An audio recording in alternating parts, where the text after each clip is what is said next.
Hey everyone, how's it going? I am doing a video. This is the first video I'm ever doing like this. I actually want to, I love history, and I kind of wanted to do one on the Etruscans because they're a very awesome civilization. But the thing that I find most interesting about them is how and why they fell. The thing with the Etruscans is they had a very weak family structure and a very weak societal structure. And even though they had amazing buildings and amazing achievements and amazing art, high technology, very good technology that the Romans adopted a lot of, they collapsed because they were very divided. And I'm going to go into a little more detail on that, but there's some verses I want to have us keep in mind while we go through that. One is, a house divided against itself cannot stand, and a kingdom divided against itself cannot stand. That's in Mark chapter 3, and verses, I quoted 25 and then 24. But that's going to kind of be like the main theme throughout this. I'm going to kind of keep referencing back to that. And like as a secondary theme, Genesis 16 and 17, when God says to Eve, I will sharply, after the fall, he says, I will sharply increase your pain in childbirth, and in pain you shall bring forth children. You will desire your husband, and he will rule over you. And to Adam he said, because you have listened to the voice of your wife and have eaten of the tree of which I commanded you not to eat, cursed is the ground because of you. Through it you shall toil and eat of it all the days of your life. So basically there, he's kind of telling them, he's basically saying why the world's going to be more difficult because they sinned, but he's also telling them their primary role on earth. And the woman's primary role is to bear children and to nurture the children and everything. And the husband's role is to provide for the children, love the wife, love the children, protect them as well. And it goes into a little more in Ephesians. It actually breaks down what the roles are a little bit better. Wives, submit to your husbands. Wives, submit yourselves unto your own husbands, as unto the Lord. For the husband is the head of the wife, even as Christ is the head of the church, and he is the Savior of the body. Therefore the church is subject to Christ, so let the wives be subject to their husbands in everything. Husbands, love your wives, even as Christ loved the church and gave himself up for it. So that was kind of the few verses that we want to take a look at and think of as we're looking at this documentary and going through it. And I'll refer back to these as well. This is about 25 minutes. This was normally a 45 minute documentary. I cut out like 20 minutes to kind of save on time. It was a society which gloried in the world of physical pleasure, of sensuous feasts and the delights of music, and uninhibited sex in which lovers surrendered without shame to every desire. And yet alongside these earthly pleasures was the obsession with the world beyond. The hedonistic Etruscans searched for the secret meaning of life in the glistening entrails of a freshly slaughtered beast, or in the patterns of birds in flight, or in the exhilarating spectacle of lightning.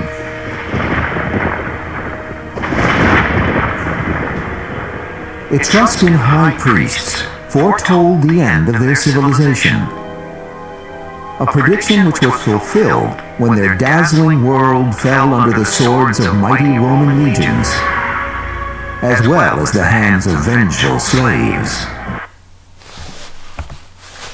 Okay, so they kind of go over the overview of their civilization.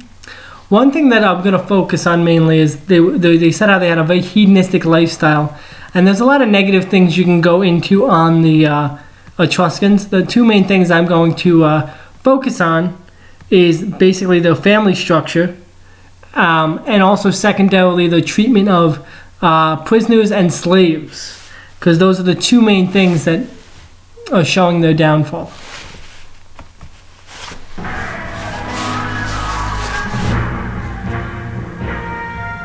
Gone but not erased, the Etruscans left behind a legacy of extraordinary art, architecture, and technical innovation.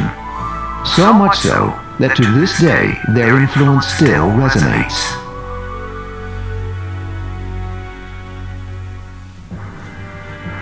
But even as we explore the timeless beauty of their culture, we encounter many unanswered questions. Who were they, and where did they come from? Why is their language still a mystery? And why did they predict their own doom and yet do nothing to prevent it? So that's one thing about the Etruscans. Very superstitious people. They believed they had a certain type of certain predestined amount of time, and you'll start to notice that when they start to see their society and their culture and their civilization slipping, they don't try to correct course. They just kind of embrace it, thinking that it's preordained and there's nothing they can do. What secrets lie buried in the earth in the elaborate tombs they left behind?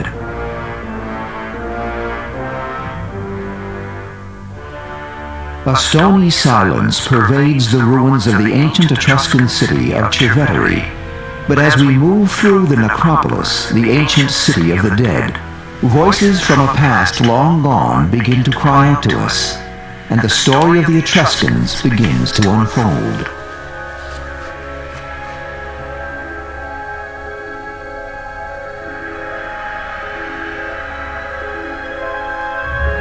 Few civilizations shone so brightly yet faded so quickly. The Etruscans were Italy's first great ancient culture. Their origins trace back to around 900 BC, when they began to appear in northern Italy. Eventually settling between the Arno River on the north and the Tiber River in the south. Etruria consisted of 12 city-states, which lasted about 500 years. So the thing that I find amazing about this civilization is you see how great their art is and how good, like that gold sculpture, that was an amazing sculpture. And all these things and all this talent and technology they had with engineering and everything else, you're going to see the stone cities that they build, how great they made those. I mean, it's better than stuff we can do today. A civilization like that is on par with the Roman civilization. And the Roman civilization basically lasted 2,000 years if you count, to say, let's say 500 BC was the founding. And then the fall was in 1453 with the Byzantines, because it had a lot of the same culture that lasted. And for the longest time, people called the Byzantine Empire the Roman Empire. So that was really a continuation of the Roman Empire. So that lasted almost 2 millennia. And this civilization lasted, the time frame's a little fuzzy. Here they say it's 900. Here they say it's like 900 BC. But I've seen other things that said like 1100 and 1200. So I think the time frame on it isn't that much. But they could have, isn't very, I don't know how accurate the time frame is with this. But even so, this civilization, if we go by their estimate 900 BC, it lasted maybe, the full civilization didn't last 1,000 years. And it was wiped out well before 1,000 years. Even if you look at the last traces of them were, I think, about 50, I was looking it up, between 30 and 50 BC. So, I mean, that was less than 1,000 years, and they were completely wiped out. There was nothing really remaining of them as far as culture or anything like that. They weren't like the Romans were. There's still kind of remnants of them, and the Greeks where there's remnants of them. I mean, they have buildings and stuff, but as far as like a lot of the things that they did, they were pretty much completely wiped out. Time has beaten down the Etruscan cities into rubble and dust. But the underground cities of the dead, with 500,000 tombs, remain. It is one of history's great ironies. Because of the importance they placed on death, we can venture to know them in life.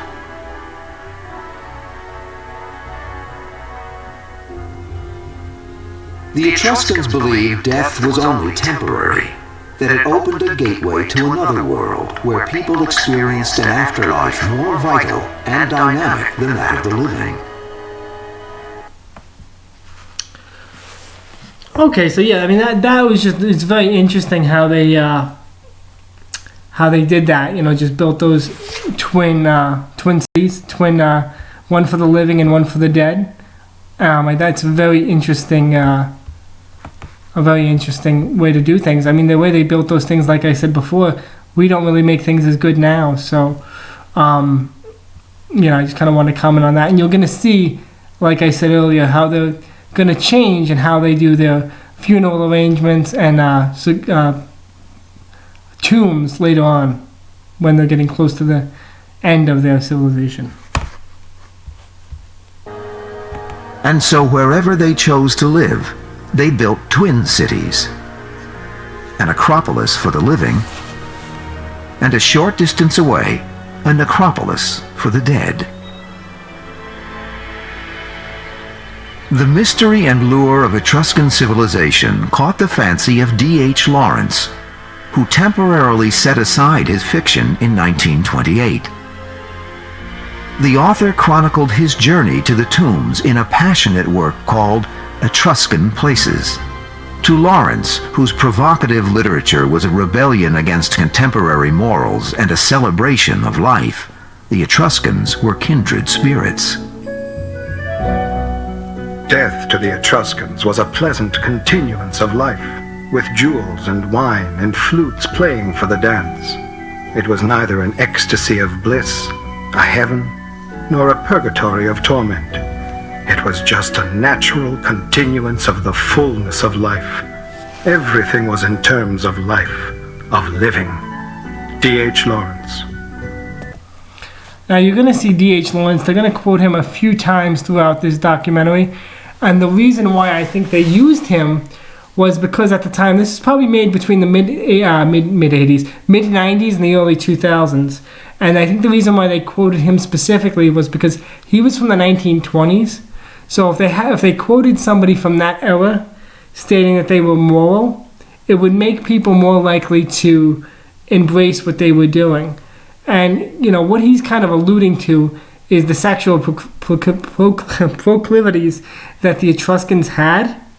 And he doesn't say it outright, and they kind of try to cover it up as much as they can in this particular documentary. But you're going to see hints of it keep poking out throughout.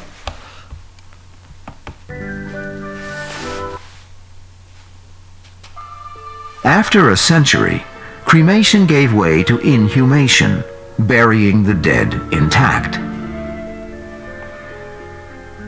For the wealthy, eternity was spent in tombs resembling their homes. We are walking down into one of the many tombs at Cervetri, and the most important thing about these tombs, all of them, is that they're trying to look like houses. Houses that were once made of timber and thatch have been replicated in solid and evidently permanent stone. We've lost the houses, but the stone tomb replicas of houses remain. In some of the tombs, like this one in the Etruscan city of Tarquinia, walls were painted with scenes from the occupants' lives, as well as depictions of religious beliefs. During an aristocratic Etruscan's lifetime, an elaborate sarcophagus would be commissioned to be inscribed with his likeness. Often, a happily married couple desired to be bonded for eternity in an embrace.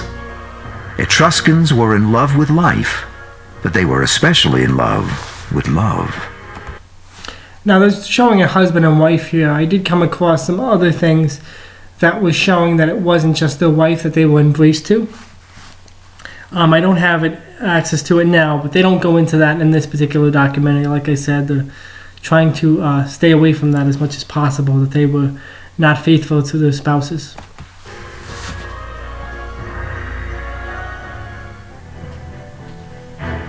By the 6th century BC, the city of Tarquinia was the crown jewel of Etruria.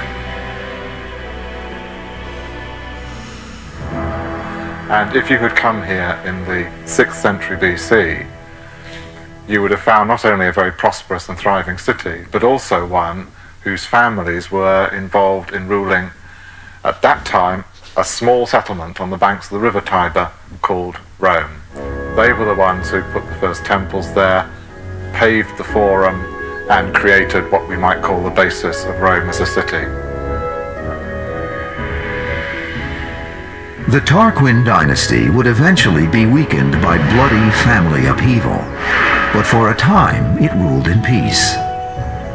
During the 7th and 6th centuries BC, Etruscans grew wealthy, feeding on the bounty of Mother Earth.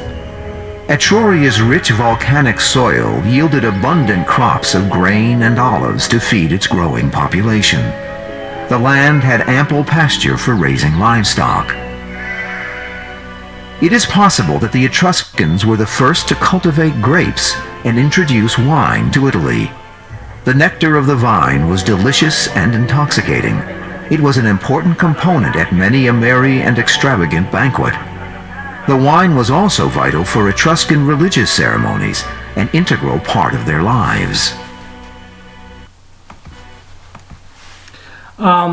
This is interesting if this is true. I don't know if they knew for sure, but they're alluding that the Etruscans were the first ones to actually make wine. So this probably led to a lot of their other behavior. Drinking alcohol and partying can lead to the sexual promiscuity that they're actually doing during this time frame. I just find it interesting that they very well may have been the first people to cultivate wine in this region. I'm sure there was other drinks and stuff that they drank that made them intoxicated, but I just found this to be quite amusing that they were the first ones possibly to cultivate it. Because of the trade rivalry as well as cultural differences, the Greeks held the Etruscans in contempt. In the 4th century BC, the Greek historian Theopompus tantalized his readers with tales of Etruscan immorality. There is no shame to be seen committing a sexual act in public. When they are at a gathering of friends, this is what they do. First of all, when they have finished drinking and are ready for bed, and while the torches are still lighted, the servants bring in sometimes courtesans, sometimes handsome boys, sometimes their own wives. They all engage in making love, some watching one another, some isolating themselves with rattan screens set up round the couches, each couple wrapped in one cover. Theopompus. But the sneer in this account comes from a society with a vastly different morality. In Greece, the wife would never attend a banquet. It would be a entertainer, a girl from the outside. With the Etruscans, the woman played a role. She participated in practically all the men's activities, even the games, the athletic events, which no Greek woman would be able to attend. So right there, you kind of see where they were talking about the how they the Greeks said how sexually immoral they were, and they try to again play it off on the documentary. Like, oh, this is probably just, they're probably just saying that. It's probably not true. It's probably just a rivalry. Even though they were alluding to that very same thing in the beginning of the documentary. And I wanted to, there's a couple articles on the Etruscans. There's more than this. I think I had another one as well, but I'm just going to go over two of them. One is an actual article from 1972, so it's almost 50 years old. It's a New York Times article. The title of it is "Etruscan Women Had Women's Lib."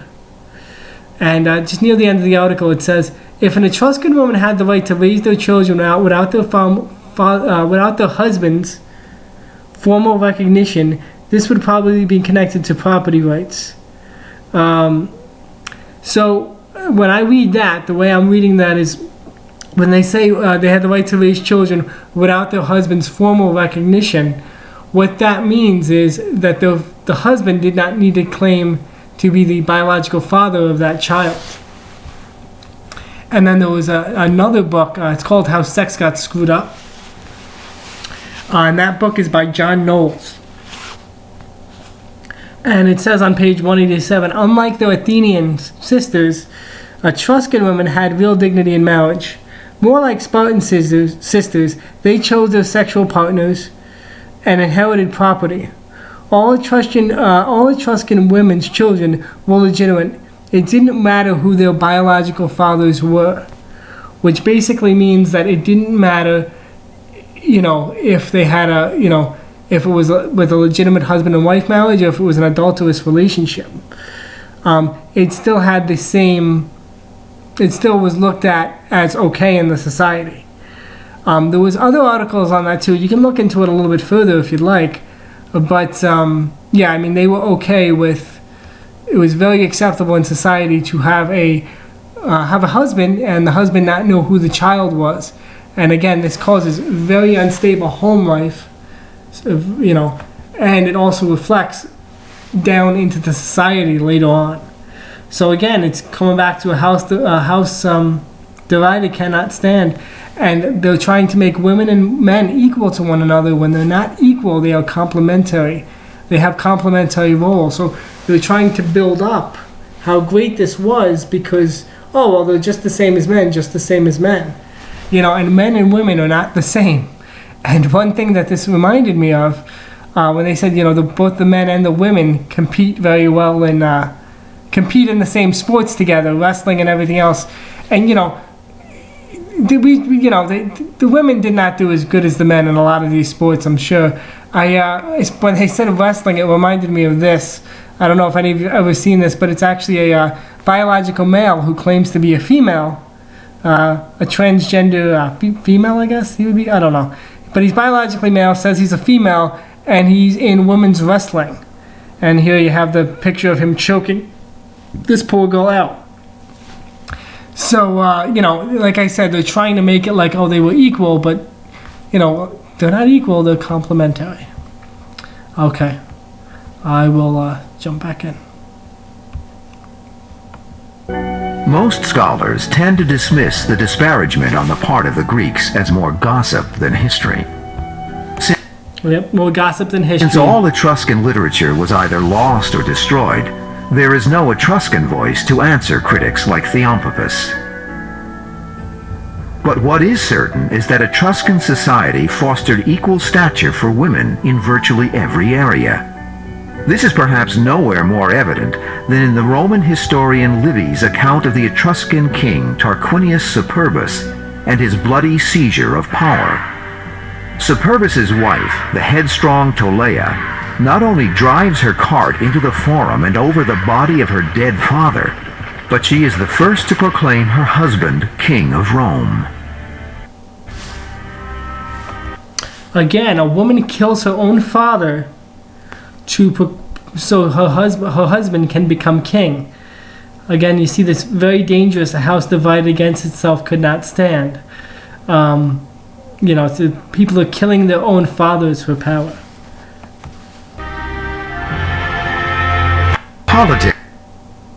Politics aside, intimacy between the sexes was an accepted fact of daily life. The images depicted in many Etruscan tombs show numerous displays of love, affection, and warm moments. This contrasts sharply to illustrations of Greek men engaged in lusty moments, but only with female courtesans or beautiful boys, not with their wives. While the Etruscans were ahead of their time in their enlightened treatment of women, overall they were anything but a democratic society. Etruria's elite families were the only ones with political rights. They also had something else, a thriving slave trade. The lives of the slaves were spent catering to every whim of the aristocracy. They ranged from the musicians and dancers whom we see depicted in the tomb paintings, to the cooks and servers and the anonymous multitudes. Needless to say, members of this class were not buried in the tombs. Only their pictures remain, though smaller and with less detail, indicating their insignificance.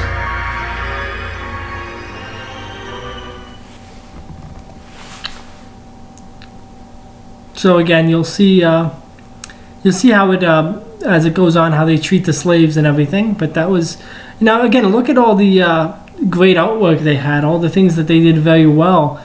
But when you start to peel back the layers, there's a lot of very negative underpinnings of this society that you will continue to see. The Etruscans won a reputation for themselves in antiquity as being a uniquely religious people. In their exuberance for life, they embraced the concept that all of their actions were tied to some higher calling. To them, man's supreme responsibility was to understand and live within the prescribed laws of the cosmos. And just as they accepted the cycles of nature, they also believed the lifespan of men, as well as that of their own civilization, was preordained. They knew they would not last. Again, this just causes them to get more nihilistic and negative when their civilization starts to decline, instead of trying to do something about it and maybe improve their society and see what they're doing wrong.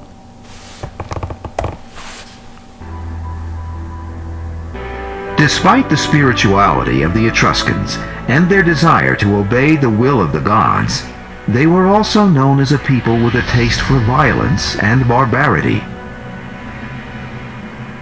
It is believed these stone channels carried blood during the high priest's ritual of human sacrifice. There are other examples of brutality. The Greek legend of Achilles' sacrifice of the Trojan prisoners appears frequently in Etruscan tombs. Is it because the Etruscans themselves were guilty of this kind of slaughter? They actually massacred many of their prisoners. In one case, they had to atone for this. At one point, the people of Chivetri, ancient Cairo, brought back prisoners and stoned them. And the story goes that whenever anyone passed, animal or human, this area where these prisoners were stoned, they would contact some illnesses, some sicknesses. And if any of you guys know, you can leave in the comments, but to my understanding, civilizations around this time were not doing direct human sacrifice, which is a terrible practice. The Romans, I'm pretty familiar with them. I don't believe they did that in that way. I know they had the gladiatorial games and everything, but direct human sacrifice, I could be wrong. Let me know in the comments. Maybe they did it earlier in the civilization. But I know it was never really highlighted in that way. So to do a human sacrifice, to me, it shows that it's a very dark society. And what it seems like they try to do in this documentary is highlight the equality between men and women and mute all the other negative things about the society. So they're going to mute the adultery and the human sacrifice. They're not going to talk about that and highlight that too much, but they'll keep bringing up how they're equal, and that was the positive thing about their civilization. And the very thing that they're trying to tout about this civilization is what actually caused its downfall. At the heart of the Etruscan aristocracy's world was the banquet. While the lower classes trudged through life pursuing everyday activities that made the Etruscan economy function, elaborate feasts were the norm for Etruscan high society. Sharing a meal had great social and cultural significance. It strengthened family ties and created bonds of friendship. But were these banquets as excessive as the Greeks and Romans said they were? The Etruscans don't speak for themselves except through their art. So, when we see sarcophagi, portraits, with the deceased man laid out, with basically very self-satisfied expression on his face and a full belly, reclining as though he's at a banquet. We too can perhaps look at the Etruscans as the Greeks or the Romans did and say they were a rather spoiled nation. The Etruscan banquets must have been spectacular affairs. They reclined on couches, eating elaborate meals with their hands, served by attending slaves who poured endless cups of wine. No banquet was complete without a great deal of wine. Certainly the Etruscans loved to drink, but like everything else in their world, even this activity was steeped in mysticism. Dionysus, the god of wine, was also the god of rebirth. The egg this Etruscan is holding is symbolic of a new beginning. So too are the dolphins plunging from one world to another. The dolphin leaps in and out of the sea as a creature that suddenly exists out of nowhere. He was not, and lo, there he is, the dolphin, which gives up the sea's rainbows only when he dives. Out he leaps, then with a head dive back again he plunges into the sea. He is so much alive. He is like the phallus carrying the fiery spark of procreation down into the wet darkness of the womb. And the sea will give up her dead like dolphins that leap out and have the rainbow within them. D.H. Lawrence. Okay, so let's go back a little bit with that. So basically when this starts out, right, they talk about how they love to drink wine, and we consider them as selfish people today, just like the Greeks did. But then we don't, the people commenting on this documentary don't say that they are, they still don't say that they're sleeping, everybody's sleeping with everybody in this particular culture. They don't actually say that outright. But what they do is they actually say that the god of wine is also the god of fertility. I think it was Dionysus, they said. And so these, like I said before, wine and fertility, drinking and sex go together a lot of times in the world. It's just the way it is. So, I mean, that's kind of what they're pushing in this. And then to elaborate on that more, they actually quote D.H. Lawrence again. He uses the symbolism of the dolphin and the rainbow, and the dolphin representing the phallus. Dolphin has the rainbow, and he goes down into the sea, and then he says the sea gives up their dead and has the rainbow within them, which basically is saying impregnation. The dolphin has the rainbow, goes down into the sea, then the dead come up from the sea and have the rainbow within them. So they're talking about in a metaphor what was going on at these parties. They're not saying it outright, but they are alluding to it very strongly. That's probably the strongest they allude to it. The strongest that they actually allude to it there. Let's keep going.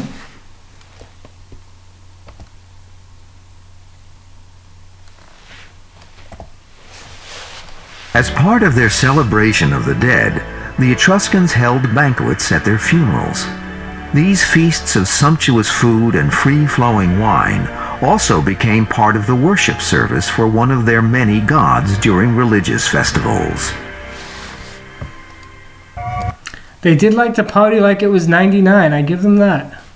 But when it came to the games, wealthy Etruscans enjoyed competition only as spectators. That's because the games were usually played to the death, ironically, as entertainment at funerals. The Roman historical tradition tells us that it was from these funeral games of the Etruscans that the Roman tradition of circuses and gladiators grew up. So for those who love their Etruscans, usually find this a negative side to their civilization, that blood was spilled on the occasion of a funeral, with boxing or with games in which someone is set upon by dogs. While some of the games were simple contests to determine a victor, others were quite strange and unusually cruel and bloody. The depiction of a diabolical masked executioner is a telling example.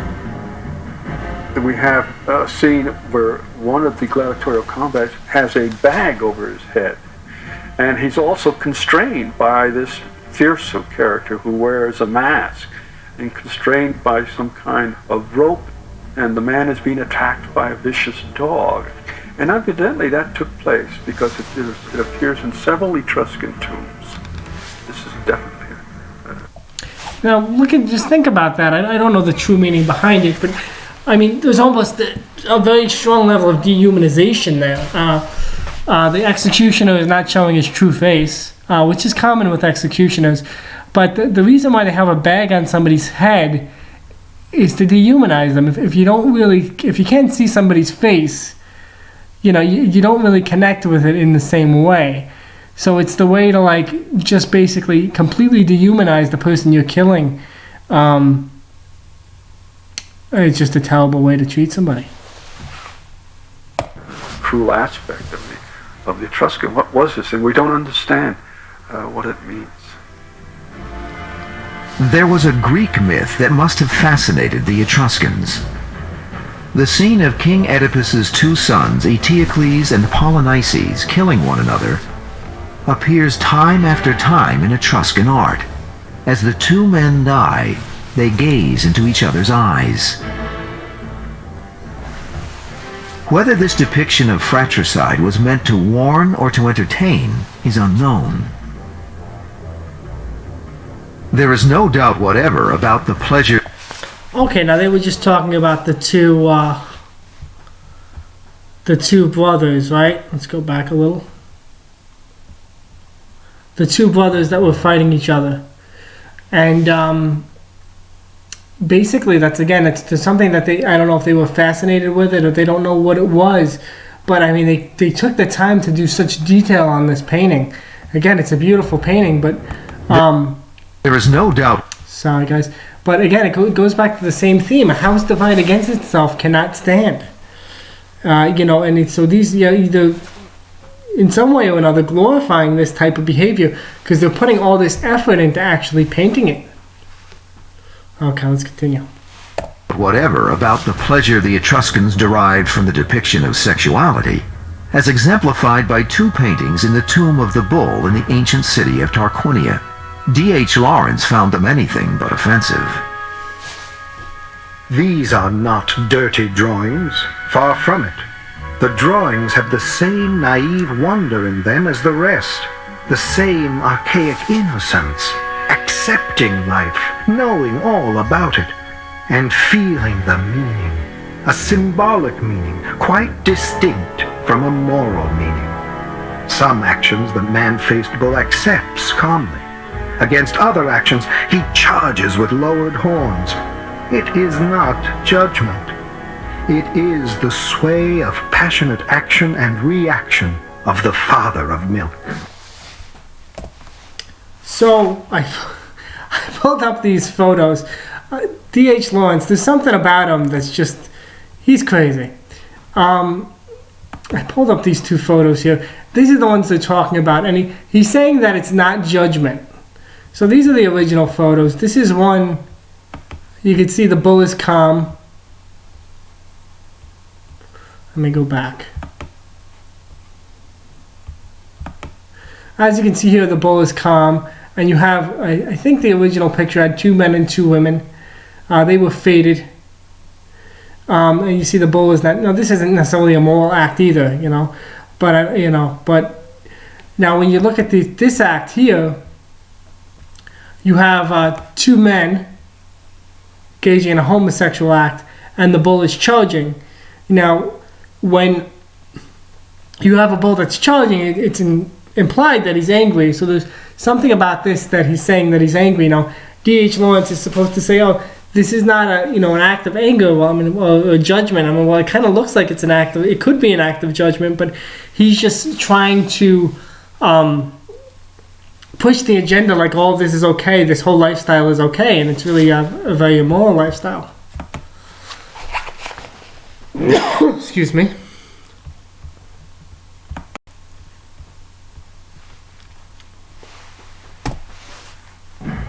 The span of the 6th century BC represented both the zenith and the beginning of the decline of Etruria.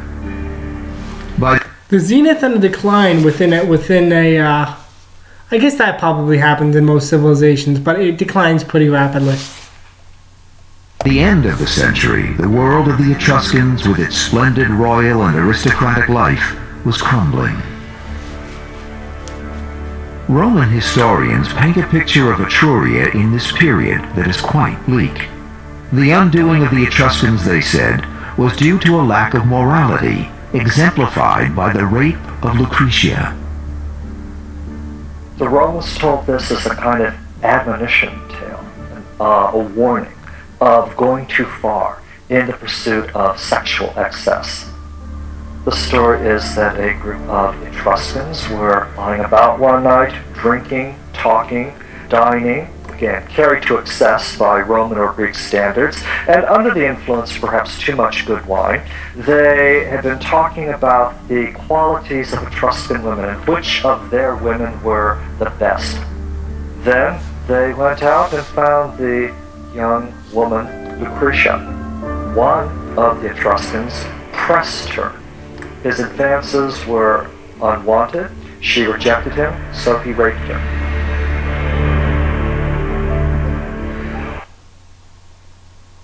Lucretia went, told her father, denounced her suitor, and then killed herself.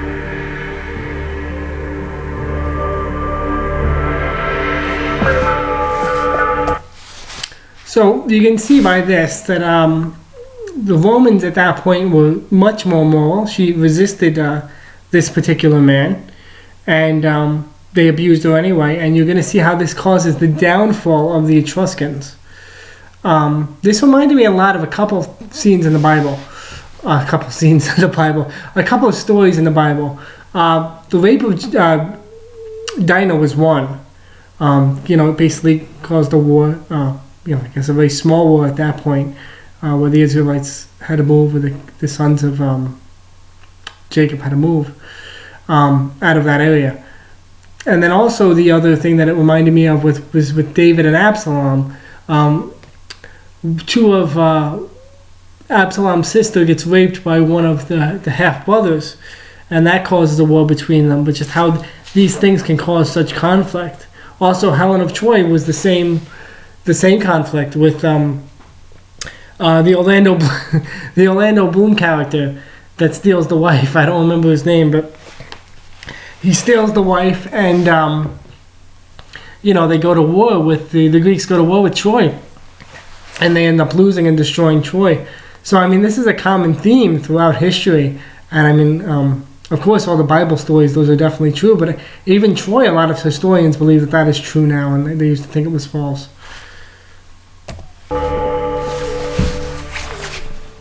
The Romans were outraged. According to their historians, they unanimously agreed to expel the Tarquin dynasty, and thus ended Etruscan family rule of Rome. As a result, Etruscans lost crucial control of the Tiber River and were blocked from trading with southern Italy. They scrambled to hold on to their other trade routes, so crucial to their economic survival. The Etruscans strengthened their naval power through an alliance with Carthage against the Greeks, who at that time held the island of Syracuse, or what is known today as Sicily. But this tactic was in vain. The Etruscans suffered death and destruction in a disastrous naval defeat at the hands of the Greeks. For the Grecian warriors, it was sweet revenge. After years of humiliation on the high seas at the hands of Etruscan pirates, the Greeks had finally gotten even. The hard times the Etruscans began to experience carried over into their cult of death. Suddenly, the Etruscan exuberance for life and embrace of the afterlife as a glorious experience started to change.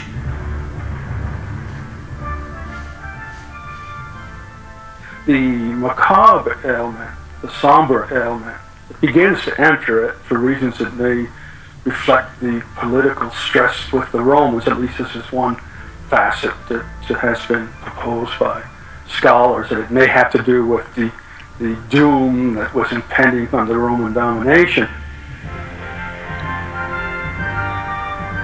From the end of the 5th century BC, there was a radical shift in the tone of the paintings that decorated the tombs. The games and merry banquets disappeared. They were replaced with depictions of a grim journey to a kingdom populated with demons and ruled by gods who frightened and tormented the souls of the deceased. Now notice this. So they saw that the country was declining, the civilization was declining, and they weren't getting all those fleshly, those fleshly things that they wanted, and they became very nihilistic, and it's reflected in their art. It's still pretty fascinating art, but it's definitely much more negative than it was.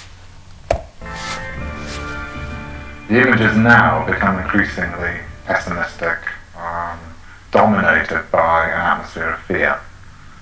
And Chiron is the perfect sort of embodiment of this fear. He's the Grim Reaper. He's coming to chop you down, take you off to what is more of a hell than a heaven. He appears on a number of tombs in Tarquinia of this period, and he's inevitably a bringer of bad news, not good news.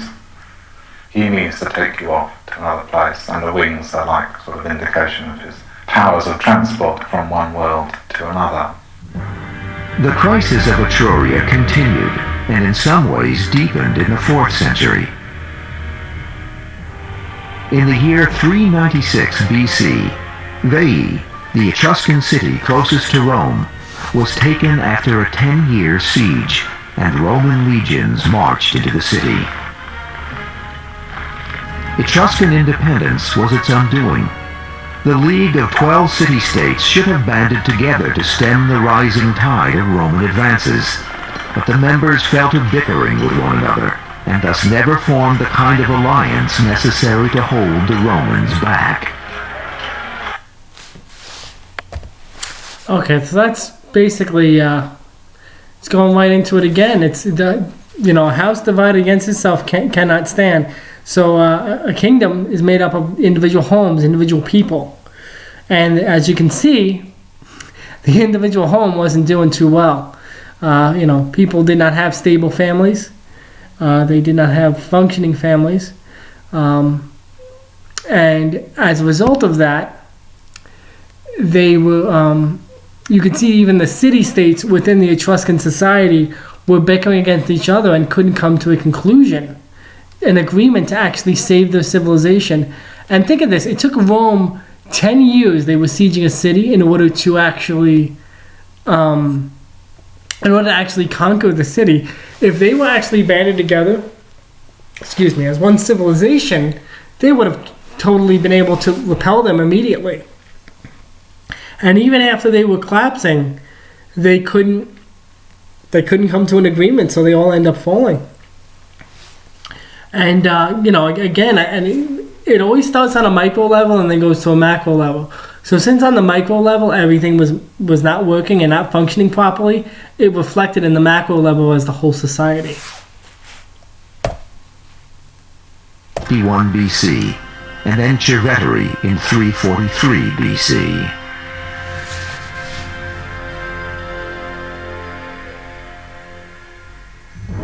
The Etruscan aristocracy's reliance on a large slave population ultimately undermined them as well. When the slaves finally revolted, the city-states were weakened by the civil unrest. The Romans took advantage of the opportunity. With the absorption of the Etruscans into the Roman culture, their religion, customs, and language fell into disuse. They became Romanized and took on the more acceptable mode of communication, Latin. As the centuries passed, the Etruscans all but disappeared. Okay, guys. So yeah, that was it. Just to kind of recap everything with that. So basically, they basically disappeared after this was.